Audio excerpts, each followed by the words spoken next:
Hello students, this is Vipasha Garg. आज lecture है BFA third year का इंडियन एस्थेटिक कोड 302। तो इसका एक टॉपिक रह गया था, ये भरत मुनि का रस सूत्र और उसकी व्याख्या। आज ये चैप्टर आपका कंप्लीट हो जाएगा। ये लास्ट टॉपिक है। भरत मुनि ने अपने प्रसिद्ध नाट्य शास्त्र में रस की स्पष्ट पूर्ण सांग उपांग व्याख्या दी है। मतलब जो भरत मुनि है उनका ये प्रसिद्ध है नाट्य शास्त्र, जो हम अभी पिछली वीडियो में पढ़ चुके हैं। तो रस की उन्होंने बहुत ही स्पष्ट व्याख्या दी है इसमें। एक प्रकार से भारतीय सौंदर्य शास्त्र में मनोविज्ञान की व्याख्या लाने वाले वे प्रथम थे। मतलब जो ये इंडियन एस्थेटिक्स है आपका सौंदर्य शास्त्र है, उसमें मनोविज्ञान की व्याख्या लाने वाले ये प्रथम थे भरत मुनि। नाटक ही क्यों, समस्त कलाओं में उन्होंने नाटक ही क्यों चुना, इसका कारण दिया है। मतलब उन्होंने नाटक को ही क्यों चुना, तो समस्त कलाओं में से, तो उसका रीज़न बताया है इसमें। नाटक दृश्य, श्रव्य, चित्र और वाणी दोनों को समाहित करता है। मतलब जो नाटक है वो दृश्य को भी और श्रव्य को भी, यानी देखना, बोलना, चित्र, वाणी सब उसमें दोनों को वो समाहित करता है। नाटक में काव्य, संगीत, नृत्य, अभिनय का समावेश होता है। मतलब नाटक जो है उसमें काव्य का भी होता है, नृत्य का भी होता है, संगीत का भी होता है और अभिनय का भी। मतलब नाटक में तो सभी कुछ शामिल रहता है। उसमें रसाभिव्यक्ति की पूरी गुंजाइश रहती है। यह कला का पूर्ण रूप है और वह केंद्र है। मतलब इसमें बताया कि रसाभिव्यक्ति यानी रस का इसमें पूरी गुंजाइश रहती है और ये कला का पूर्ण रूप भी है और वह केंद्र भी है। जिसके चारों ओर अन्य कलाएं घूमती हैं। जिसके चारों ओर अन्य कलाएं यानी जो रस है, जो उसके चारों ओर सारी अन्य कलाएं भी घूमती हैं। मंच यानी मंडप के निर्माण में वास्तुकला और मूर्तिकला भी आ जाती है। मतलब जो हमारा मंच होता है उसमें तो वास्तुकला भी आती है और मूर्तिकला भी आती है। जैसे स्कल्पचर्स हैं आपके, तो वो उसमें लग सकते हैं।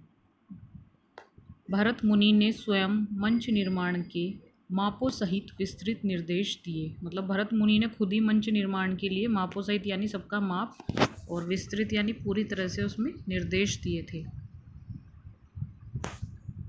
नाटक में एक लघु संसार ही रचा जाता है, जिसमें मनुष्य के सभी प्रमुख भावों का उद्दोलन है। ये तो आपको पता होगा कि नाटक में सब कुछ ही, जैसे कोई भी नाटक होता है उसमें सब कुछ ही दिखाया जाता है।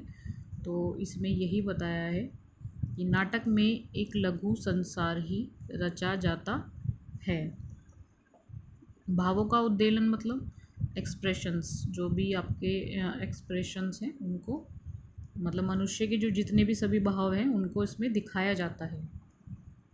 नाटक का उद्देश्य केवल कला नहीं, सौंदर्य रचना नहीं, समाज में उपयोग भी है। मतलब जो भी हम नाटक करते हैं उसका मतलब केवल ये तो नहीं है ना कि सिर्फ कला ही है या सौंदर्य रचना करना ही है। उसका मतलब होता है समाज में उपयोग करना भी। ठीक है, मतलब कोई भी हम जैसे कोई नाटक दिखा रहे हैं, जैसे आपके कॉलेज में होते हैं प्रोग्राम्स, तो उसका उद्देश्य क्या होता है कि आप उस चीज़ को अप्लाई करें। जो भी नाटक में अच्छी चीज़ें हों उसको समाज में उपयोग करना चाहिए। सौंदर्य शास्त्र को भरत मुनि का सबसे बड़ा योगदान उनका रस सिद्धांत है। जो मतलब सौंदर्य शास्त्र में भरत मुनि का सबसे बड़ा योगदान क्या है, उनका रस सिद्धांत। मतलब ये रस सिद्धांत उनका बहुत फेमस हुआ था और ये बहुत इम्पोर्टेंट है। रस कलात्मक अनुभव है। अपने रस सूत्र में भरत मुनि ने रस की निष्पत्ति की व्याख्या की।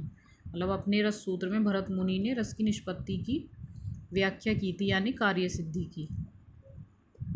यह पहले ही दिया जा चुका है कि कैसे भाव, विभाव और अनुभवों के साथ मिलकर स्थायी भाव जागृत करते हैं। जैसे कि हम पहले की वीडियोस में ये सब पढ़ चुके हैं कि भाव, विभाव और अनुभव उनके साथ कैसे मिलकर भाव जागृत किए जाते हैं, जिससे रस की सृष्टि होती है। रस एक अनुभव, एक कलात्मक आनंद है। मतलब रस एक अनुभव भी है, मतलब जो भी हमारे एक्सप्रेशंस होते हैं उनसे हमें अनुभव होता है, और एक कलात्मक आनंद भी है। आनंदमयी चेतना की अनुभूति ही रस है, यानी आनंदमयी चेतना जैसे आपके जो अंदर फीलिंग्स होती हैं, आपकी कॉन्शियसनेस है वो, उसको उसकी जो भी अनुभूति होती है आपको, वो ही रस है। भरत मुनि के नाट्य शास्त्र की तिथि के विषय में मतभेद है। कोई इसे तीसरी और अन्य इसे चौथी शताब्दी ईसा पूर्व का मानते हैं। मतलब कुछ लोग हैं जो इनको, कोई तो कहते हैं कि ये तीसरी शताब्दी का है और कोई कहते हैं चौथी शताब्दी का। नाट्य शास्त्र में चार पक्षों का विवेचन है: अभिनय, नृत्य, संगीत और रस। प्रथम तीन साधनों के आधार पर चौथे रस पर पहुंचा जाता है। मतलब जो ये पहले के तीन आधार हैं, अभिनय, नृत्य और संगीत, इसके आधार पर ही चौथे पर पहुंचा जाता है, जिसे रसानुभूति कहते हैं। नाटक का अंतिम लक्ष्य और चरमोत्कर्ष रस की निष्पत्ति और सहृदय द्वारा उसका आस्वादन है, यानी आस्वादन मीन्स डिलाइट, सहृदय देना, हृदय से उसका आस्वादन है। जो इसका अंतिम लक्ष्य था और चरमोत्कर्ष, यानी जो इसका चरम अंतिम लक्ष्य, एक ही बात होती है। रस सिद्धांत की स्थापना का श्रेय भरत मुनि को दिया जाता है, क्योंकि भरत मुनि ने ही नाट्य शास्त्र को किया था, तो इसकी सिद्धांत का स्थापना का श्रेय किसको दिया जाता है? भरत मुनि को। उनका दिया रस सिद्धांत सबसे अधिक महत्वपूर्ण माना जाता है। मतलब भरत मुनि का जो दिया गया रस सिद्धांत है, इसको ही इन्होंने बहुत मोस्ट इम्पोर्टेंट माना है। उनका सिद्धांत संक्षेप में, यानी छोटे रूप में, कि रस एक भावमूलक कलात्मक अनुभूति है। ये इन शॉर्ट में बताया है इन्होंने, इसको याद कर लेना, इम्पोर्टेंट लाइन है। रस एक भावमूलक कलात्मक अभिव्यक्ति है। उपसंहार है ये लास्ट का। भरत मुनि का नाट्य शास्त्र दो अर्थों में उस युग की क्रांतिकारी रचना का स्थान पाएगा। पहला इसलिए कि इसी में उन्होंने दो कलाओं का आधार रूप सिद्धांत दिया। मतलब जो भरत मुनि का नाट्य शास्त्र है, तो दो अर्थों में उस युग की क्रांतिकारी रचना का वो पहला स्थान है, मतलब उसको पहला स्थान वो मिला है। पहला इसलिए क्यों ये बताया है इसमें, इसी में उन्होंने सब कलाओं का आधार रूप सिद्धांत दिया है, यानी जितनी भी कलाएं हैं सारी, इसी में उन्होंने सबका आधार रूप दिया है, सिद्धांत दिया है, आधार रूप सिद्धांत, जिससे कला दर्शन के नए आयाम खुले। मतलब जिससे कला दर्शन के नए, यानी जो कला है उसके कई नए आयाम खुले। दूसरे इसलिए कि नाट्य शास्त्र में अन्य कलाओं का न केवल उल्लेख है वरन उनका पर्याप्त विस्तार भी है। मतलब एक तो इन्होंने पहला रीज़न ये बताया है कि मतलब जितनी भी सारी कलाएं हैं तो उनका आधार रूप सिद्धांत दिया है इन्होंने, जिससे मतलब कला में कई सारे नए आयाम, या आप रास्ते कह सकते हैं, कला दर्शन के बहुत से नए आयाम खुले थे।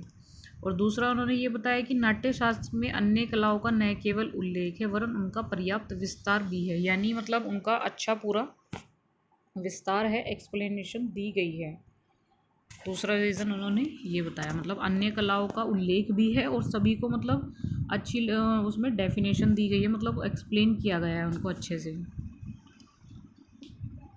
जैसे उनका निश्चित प्रयोजन, विधि, प्रस्तुतिकरण यानी प्रेजेंटेशन, निश्चित प्रयोजन मीन्स डिफाइंड पर्पस, और प्रभावों का सुव्यवस्थित विवरण आदि। मतलब जो इन्होंने विस्तार दिया है वो इसमें बताया है कि मतलब निश्चित प्रयोजन यानी एक पर्पस, डिफाइंड पर्पस भी उन्होंने अच्छा सा दिया है, विधि भी दी है, टेक्निक भी दी है, प्रस्तुतिकरण यानी प्रेजेंटेशन भी दिखाई है अच्छे से, और प्रभावों का सुव्यवस्थित विवरण, ये सब उन्होंने अच्छे से दिखाया है। भारत का रस सिद्धांत लगभग 2500 साल पहले प्रतिपादित संसार का पहला मनोवैज्ञानिक सिद्धांत है। मतलब जो भारत का ये रस सिद्धांत है वो 2500 साल पहले का संसार का पहला मनोवैज्ञानिक सिद्धांत है। ये इम्पोर्टेंट लाइन है। सौंदर्य शास्त्र को भरत मुनि का योगदान अद्वितीय है। मतलब जो सौंदर्य शास्त्र है, ये इंडियन एस्थेटिक्स है, आपकी बुक है जो आप पढ़ रहे हो, सौंदर्य शास्त्र को भरत मुनि का इन्होंने योगदान अद्वितीय बताया है, यानी महत्वपूर्ण है।